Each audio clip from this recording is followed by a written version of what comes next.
Saya Zara, berumur 23 tahun, pemegang ijazah undang-undang daripada sebuah universiti tempatan. Izinkan saya berkongsi sedikit kisah hidup dan pandangan, kerana mungkin banyak kaitannya dengan majlis kita pada petang ini. Sewaktu bergelar pelajar dahulu, saya sering terbayang-bayang kehidupan saya setelah tamat pengajian. Sudah tentulah indah, bukan? Kerana dengan gaji besar yang bakal saya perolehi, saya dapat merancang masa depan dengan lebih teratur. Namun, setelah hampir 2 tahun bergelar graduan, saya semakin kecewa dan marah dengan nasib yang menimpa saya. Hidup memang ibarat kais pagi makan pagi. Realiti orang bekerja rupanya tidaklah seindah yang disangka, malah amat menyiksakan. Ya, saya memandu ke pejabat. Namun, kereta itu bukanlah milik saya. Saya sekadar meminjamnya dengan membayar RM500 setiap bulan kepada bapa saya. Kebiasaannya, bila hujung bulan, saya akan menaiki LRT ke pejabat kerana poket sudah kosong. Ini sebenarnya sudah menjadi rutin dan saya memang malu dengan kedua ibu bapa saya. Saya yang sepatutnya menyera mereka, bukan sebaliknya. Keinginan untuk memiliki rumah sendiri juga nampaknya akan tinggal angan-angan untuk tempoh yang lama. Untuk menyediakan deposit 10% pun paling cepat 5 hingga 7 tahun lagi. Saya baru tahu, untuk membeli rumah di kawasan Melawati atau Ampang memerlukan pendapatan minima RM9,000 sebulan. Mampukah saya? Hari ini saya hanya mampu menyewa bilik sahaja. Dan dengan RM500 sebulan, ia amat menyiksakan. Sampai bila nak berhimpit sampai 8 orang serumah? Realitinya, berbekalkan gaji saya sekarang, membeli rumah bukanlah satu pilihan. Banyak pangsapuri dan rumah-rumah di KL kosong tidak berpenghuni. Mungkin kerana terlalu mahal untuk graduan seperti saya. Jadi, rumah yang mahal-mahal tu untuk siapa? Bukanlah saya tidak bersyukur.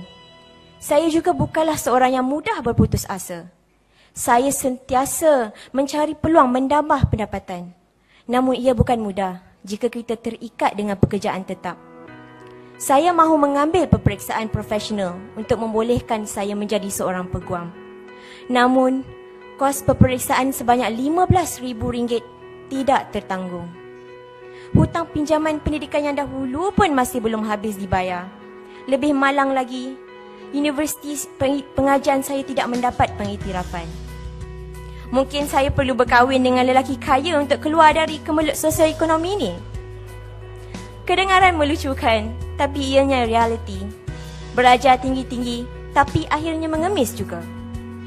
Tuan-tuan, bulan lepas saya dikejutkan dengan berita kemalangan jalan raya melibatkan kedua ibu bapa saya.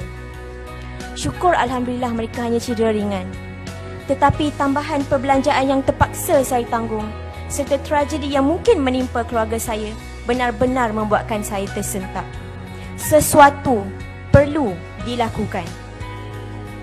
Apabila saya diminta untuk bercakap di pentas ini di hadapan Yang Amat Berhormat Timbalan Perdana Menteri, inilah peluang untuk saya suarakan luahan hati generasi saya.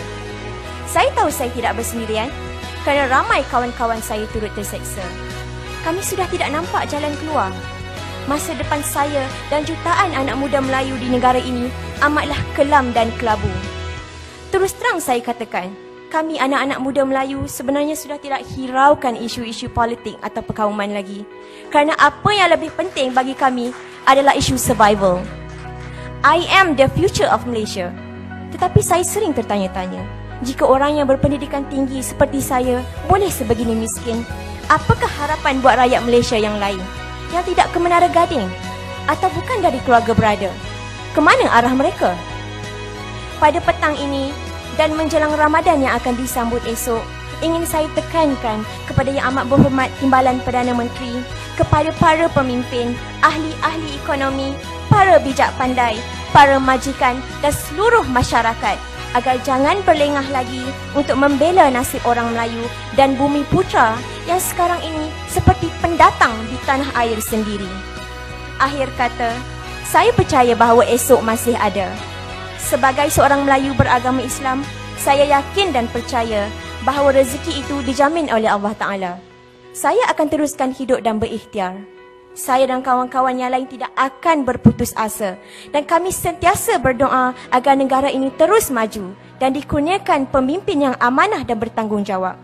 Kepada mereka di peringkat tertinggi, inilah angin perubahan yang perlu kita tempuhi.